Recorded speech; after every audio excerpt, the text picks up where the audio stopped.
Welcome to American Press Productions. These are today's top stories.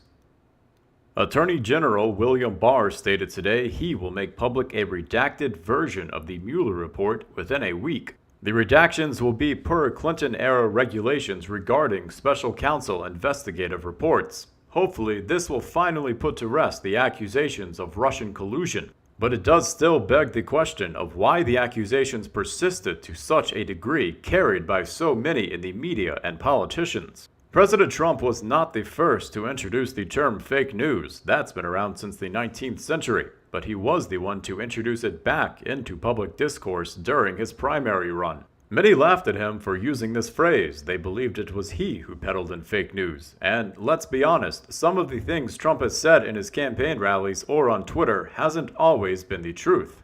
But there is a certain charm about Trump where even if he isn't always correct, he does seem to always speak his mind. And in that, there is an endearing honesty. Compare that to the news media where multiple publications will run the same story, arrive at the same conclusion, creating the appearance of truth in the public's eye, because so many different sources are saying the same thing. But when you start to dig, really read their stories, check their sources, examine the source material for yourself, you find out that much of what the news media publishes are lies. That they are, in fact, fake news. And here's an example from an article published today by CNN. The title reads, Politico, Trump criticizes George Washington for not better naming Mount Vernon. Right away, the title plays into the character of Trump that many Americans hold of him, a person who says ridiculous, embarrassing things no president should ever say. But if you read the article, the actual quotes from Trump, they read as a kind of joke, a friendly back and forth with his tour guide. The article even states that at one point the tour guide corrected one of President Trump's comments. Trump agreed with him and then laughed. And then you read who the sources are for this article. The tour was not a public tour. The press were not invited, and it was not filmed nor recorded. The sources in the article are, quote, according to new details relayed by associates to Politico. 3 sources briefed on the exchange told Politico. A person familiar with the tour told Politico. 3 people briefed on the event told Politico. End quote. CNN reached out for a statement from Mount Vernon, but a spokesman declined to comment, stating that it is their policy to not comment on high-profile visits. So ask for yourself, how credible are these sources, if you don't even know who they are? This is word of mouth by anonymous individuals supporting a claim. If a person told you something and you doubted them, asked for a source, and all they could provide was that an unnamed individual or individuals had the evidence to back them, but that none of that information will be provided to you, would you believe them? The only reason people would believe this CNN article is because it fits into the narrative crafted by the news media. It fits so well, most people likely wouldn't even think to question the lack of any evidence or the unnamed sources. This is the danger of a concerted, crafted lie by the media and the politicians. These things aren't undertaken for no reason. Listen to some quotes from Republicans from an article published on the website American Greatness by Julie Kelly. John McCain in 2017, quote, there's a lot of aspects with this whole relationship with Russia and Vladimir Putin that requires further scrutiny. In fact, I think there's a lot of shoes to drop from this centipede. This whole issue of the relationship with the Russians and who communicated with them and under what circumstances clearly cries out for an investigation. End quote. And here is John McCain in 2003. Quote, I believe that obviously we will remove a threat to America's national security because we will find there are still massive amounts of weapons of mass destruction in Iraq. End quote.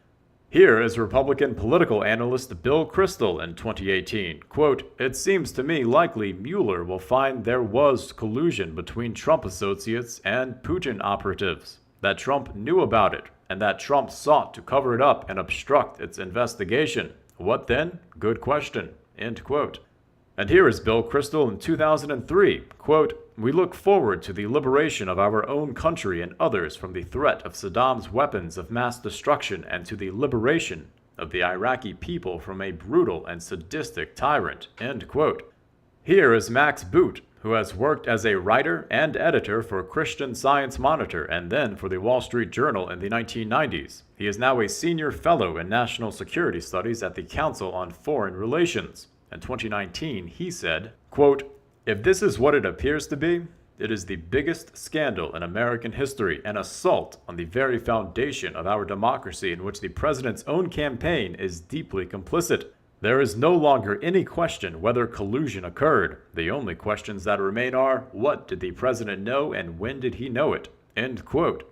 And here is Max from 2003, quote, "I hate to disappoint all the conspiracy mongers out there, but I think we are going into Iraq for precisely the reasons stated by President Bush. To destroy weapons of mass destruction, to bring down an evil dictator with links to terrorism, and to enforce international law." End quote.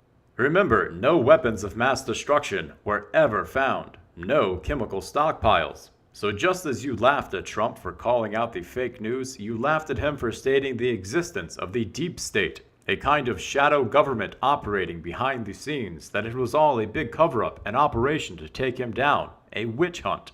We know now there was no basis for the Iraqi invasion. It was all a lie, but it doesn't change the fact that thousands of American soldiers died, tens of thousands were physically maimed, and an untold amount still deal with the mental pain, not to mention the over $2 trillion the U.S. has spent.